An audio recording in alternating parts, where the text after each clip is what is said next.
अस्सलाम वालेकुम, नमस्कार सबको। आप सब लोगों का मेरे यूट्यूब चैनल पे बहुत ज़्यादा स्वागत है।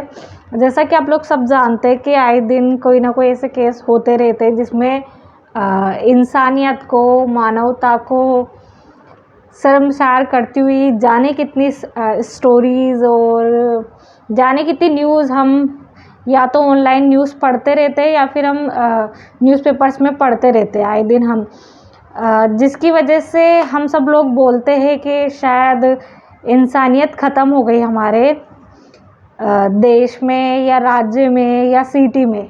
लेकिन इसके विपरीत कोटा में एक मामला देखने को मिला है। इसके अलावा आप कह सकते हैं कि इसके विपरीत एक आप अलग ही मामला देखने को मिल सकता है कि एक ऑटो चालक, त्रिलोचन सिंह नाम है उनको तो मैं सबसे पहले सैल्यूट करती हूँ। और साथ में जब वो अपने काम पे जा रहे थे तो उनको पार्किंग एरिया में, मतलब ऑटो पार्किंग एरिया में उनको एक 17 साल की लड़की मिली जो वहाँ पे गुमसुम बैठी हुई थी। तो जब उन्होंने आसपास देखा तो आसपास कोई नज़र नहीं आया, तो वो उस लड़की के पास गए और उनके पास जाके उस लड़की से पूछा तो उस लड़की ने बताया कि वो अकेली है और वो शायद यहाँ पे किसी को नहीं जानती है। तो फिर सरदार जी इस लड़की को लेकर पुलिस थाने आए, रेलवे पुलिस थाने में आए, जहाँ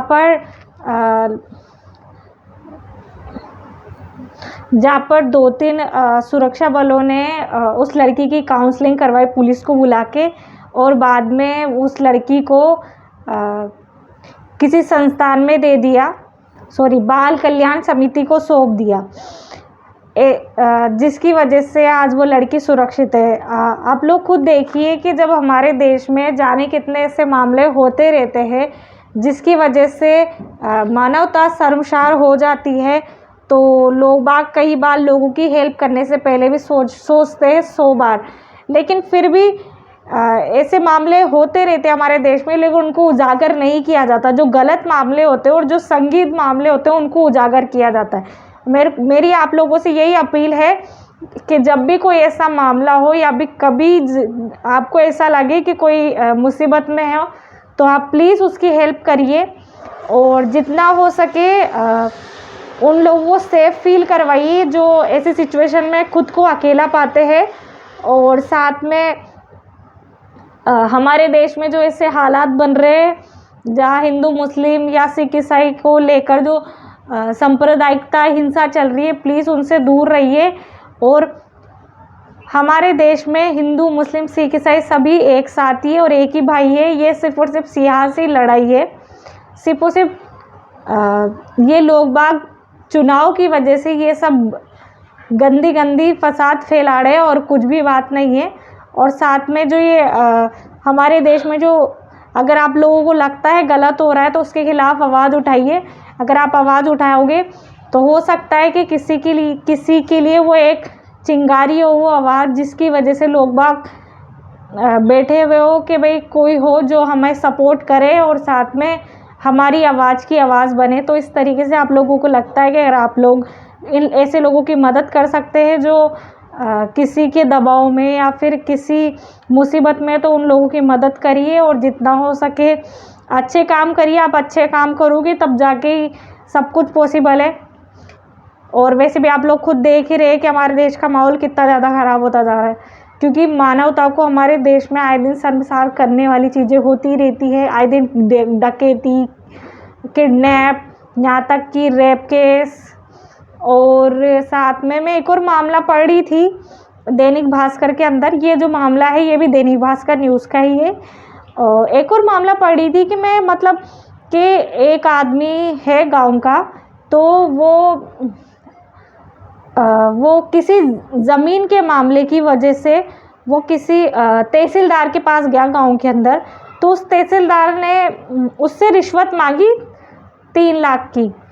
तो वो किसान था छोटा सा, तो आप लोग खुद देखिए घूस मांग रहा है, रिश्वत मांग रहे हैं आप लोग। वो बहुत ज़्यादा गलत है। हमारे देश में रिश्वत के लिए भी संविधान में कानून है कि आप किसी से रिश्वत नहीं ले सकते, लेकिन फिर भी आज लोगों ने, खास करके जो सरकारी कर्मचारियां हैं, उन्होंने आज धंधा बना लिया है इन सब चीज़ों को। और ये सब बस टेबल के नीचे निकलने वाली चीज़ें बना के रखी हुई है कि अगर आपको काम निकलवाना है तो आप या तो आप ढीली करिए अपनी जेब, या फिर आपसे काम नहीं बन रहा तो आप अपना रास्ता नापिए। ऐसा हो रहा है। तो इस केस में ये हुआ कि उस आदमी से 2-3 लाख की घूस मांगी तहसीलदार ने। तो उस आदमी ने बोला कि मेरे पास नहीं है, और आप एक काम करिए, वो अपने साथ मतलब अपने परिवार के 5 बेटियां और 3 बेटे लेकर आया था।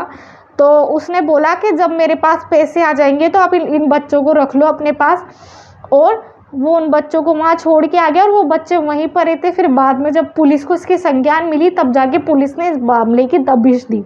अब लोग खुद सोचिए कि इतने ज़्यादा रिश्वत में और सूदखोरी में लोग बाग फंस चुके हैं कि किसी भी हद तक जा रहे हैं लोग, कि ये नहीं सोच रहे कि किसी सामने वाला किस तरीके से पैसे कमाता होगा।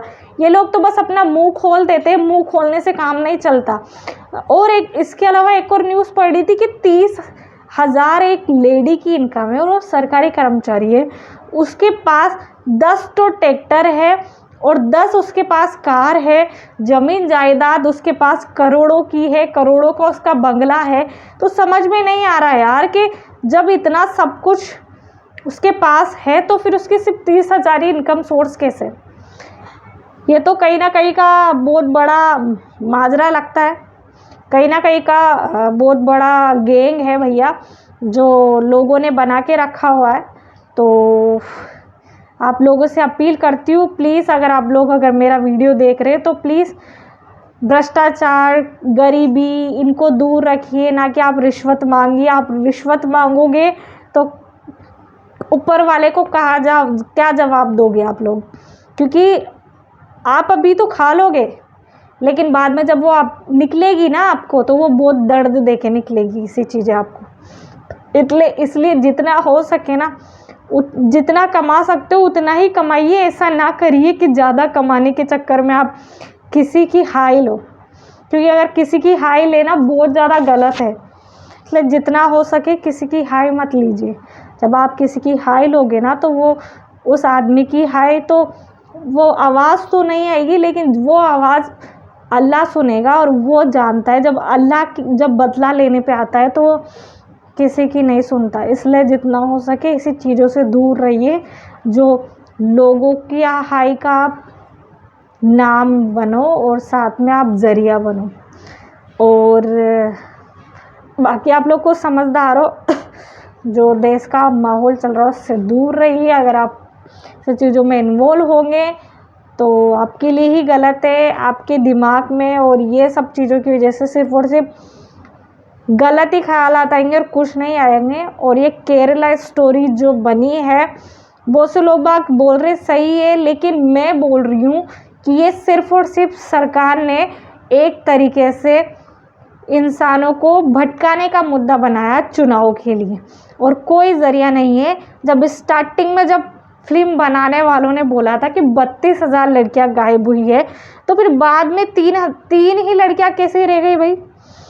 3 ही लड़कियों की स्टोरी। आप कितनी गलत बात है ना कि जब हमारे देश में ऐसे बड़े बड़े कांड हो रखे, यहाँ तक कि मैं नाम नहीं लेना चाहती, बहुत सारे दल है, ऐसा है जो नामी दल है, उसके इतने सबूत मिल चुके हैं। और कभी हमारे श्री एक हज़ारा हाट जी ने भी उनको भगवान की उपाधि भी दी थी।